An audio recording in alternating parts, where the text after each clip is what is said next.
Her show is very interestingly titled National Geographic, The Life Through the Lens. So this is a show based on the phenomenal photography and videography of the National Geographic people.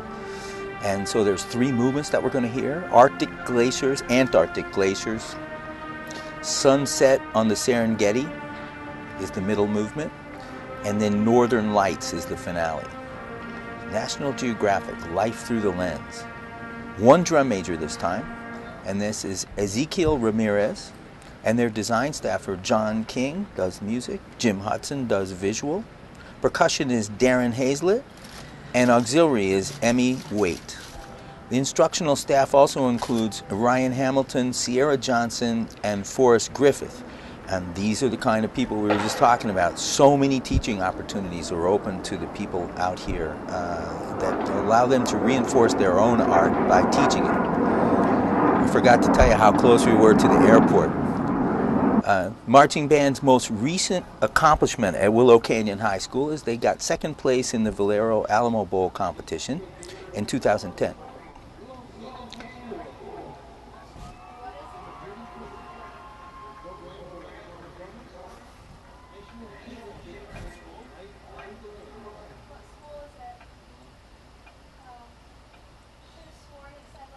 The band also won a Superior with Distinction at the 2010 ABODA State Marching Festival.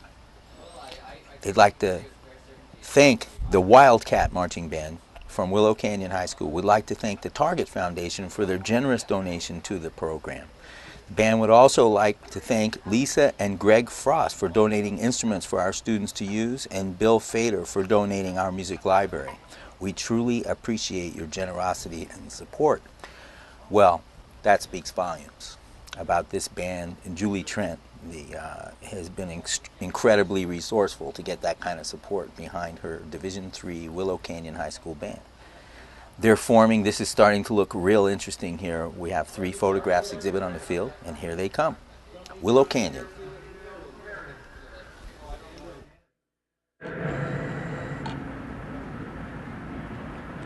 Willow Canyon High School, you may begin your performance.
Ladies and gentlemen, Willow Canyon High School.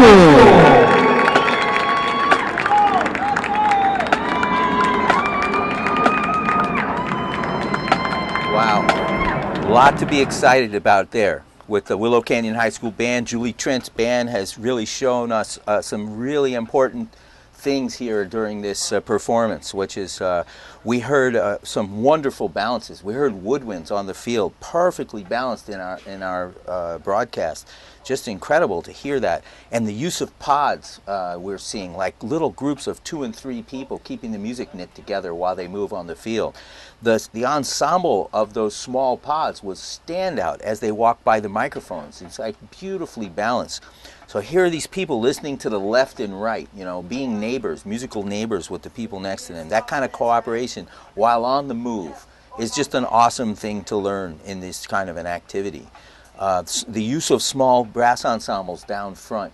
What an awesome thing, you know. Julie was a very fine trumpet player, but still, I mean, even though she plays trumpet fine, she made a great brass quintet out of marching band members for part of that show, and a beautiful duet played as well.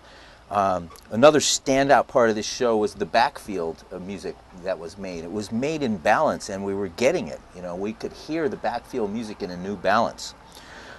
Great tribute to the front ensemble during that. They would go backfield, and the dynamics went down in the front ensemble. It was easy to listen to show. Nice tempos. And the other thing was the effective use of the mellophone section. And so here was a band with the strongest middle yet.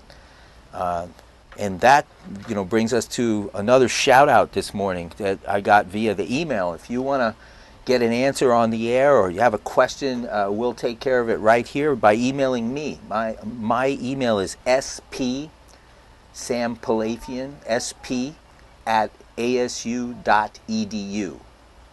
sp@asu.edu. Just email me. We can go back and forth on a subject that you want us to talk about.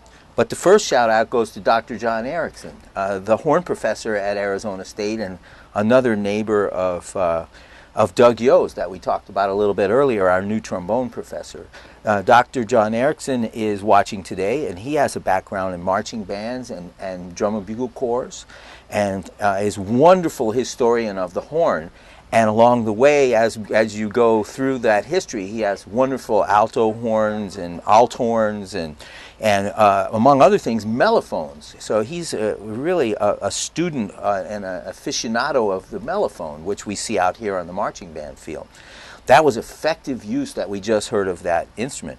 Now at Arizona State, we have 42 mellophones in the band of almost 450 people. So the middle is turned way up in our band, and I can't wait for 8:21 tonight, Pacific time, for everyone to hear this wonderful band, but especially this mellophone section, which Jim Hudson has written to feature a lot in an all Gershwin show. And Dr. Erickson, you know, this one's for you. So we have turned up the mellophone sound in the Arizona State Band, and as a result, with those people teaching all over the valley, we're seeing good mellophone sections.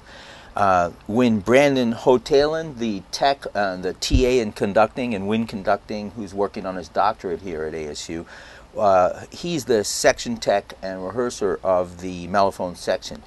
Near the beginning, he asked everybody, how many of you were the only mellophone in your high school band? And I believe he told me 13 of those people had only played alone in high school. And now there's 42 of them banded together inside of one band. We write them as a block. That's how big they are. So this mellophone moment is for you, Dr. John Erickson at ASU.